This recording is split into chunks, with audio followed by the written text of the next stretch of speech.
I was 6 years old when they took me to a residential school. I remember the day walking toward that school with my mother, and it was a silent walk, and I was so afraid. 20 or 30 little kids herded into the showers, and then your body being painted in white liquid of some kind, your hair cropped and then doused in kerosene. And that was pretty traumatizing. The school held roughly 220 people, half boys, half girls, and we were segregated. If I was caught waving at my sister, there'd be a punishment for it. And so as a result of that segregation, I never really learned any social skills that young people should be learning as they grow up. From a religious and spiritual perspective, of course, the churches lobbied hard to convert Indigenous people, Aboriginal people. They said that we were heathen and pagan. They targeted language in those things we had learned through all of millennia to know where we came from, to know who we were, as something that had to be eliminated. Before that time, I lived in a place called Guayastams. They call it Guilford Island now. We harvested from the forest all of the animals that we needed to provide us sustenance.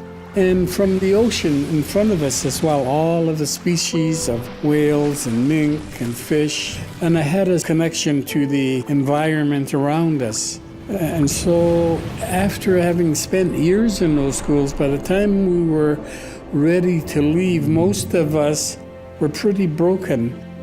Many of us, including myself, descended into addictions, alcoholism, and violence, and it was pretty difficult. Those schools lasted for over 100 years. There were over 150,000 little children. And the last school that closed in Canada was in 1996 in Saskatchewan. There was a history on this land that had been absolutely ignored. Nobody knew about the residential school legacy. Nobody knew about the intent of the Indian Act, the chronic challenges now facing Aboriginals. And we're starting to accept the idea that we have this shared history for which we all are responsible for. When the Truth and Reconciliation Commission report was submitted, I was in the room when Justice Murray Sinclair, the chair of the commission, denounced Canada. He had just recited a litany of intensive harms against Aboriginal people. And when he said, "Canada, you have committed cultural genocide," there was just a silence in that room, and then all of a sudden it erupted in euphoria. We said, survivors want an apology from the Prime Minister in the House of Commons. And I was there and I heard the words, "I'm sorry," and then I couldn't see because my eyes were just flowing with tears. I was so happy that somebody had said, "I'm sorry." Canada, by the way, is the only Western country that has had a Truth and Reconciliation Commission. So we're trying to look through a new lens. We and Canadians, we as an Aboriginal, we celebrate each other, everybody cheering each other up as we move toward a more equal, prosperous future for all of us. My name is Chief Robert Joseph, and I believe that Truth and Reconciliation is Canada.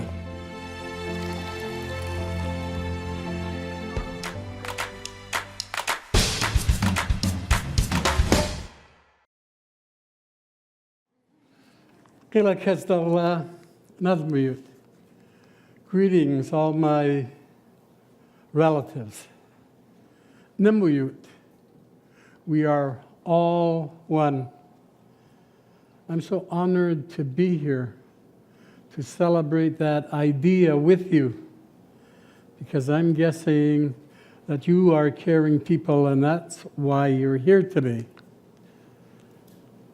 It is so important for us to embrace this ancient salutation by the Kwakwala speakers of the world. There are only few now, maybe 50 left, who speak this language. But inherent in those words, was the very idea that they were acknowledging one mankind, and by extension, acknowledging all of creation, one whole, inseparable, interconnected, balanced, and in harmony. Those sentiments are embedded in all of the ancient cultures of the world.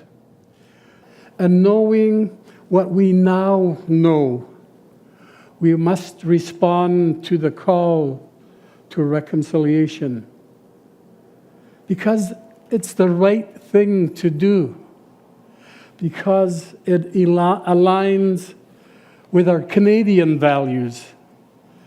And so I have great, deep hope and optimism for this country. I love Canada very much. I love all of its people, and the array of ethnicity and difference and diversity and age and gender. We are a beautiful country. But I think it's time now that we pause for a moment to review our history together. We do have a shared history together, and not all of it has been good. There have been harmful residues of a colonial period in which we came through, and that still haunts us today. So that's what I want to talk about today, reconciliation. I want you to think and imagine with me and dream with me what that looks like 20, 30, 40, 50 years from now. When we are reconciled, we will live together peacefully and in harmony. When we are reconciled, we will be gentle with each other. We will be caring and compassionate. When we are reconciled, justice and equality will prevail. When we are reconciled, everybody born here, everybody living here, will live with dignity and purpose and value. And when we are reconciled, Aboriginal people in this country will take their place alongside all of you, expressing their own ethnicity, expressing their own spirituality, expressing freedom from their very souls because they haven't been there with you. So I want you to see that with me.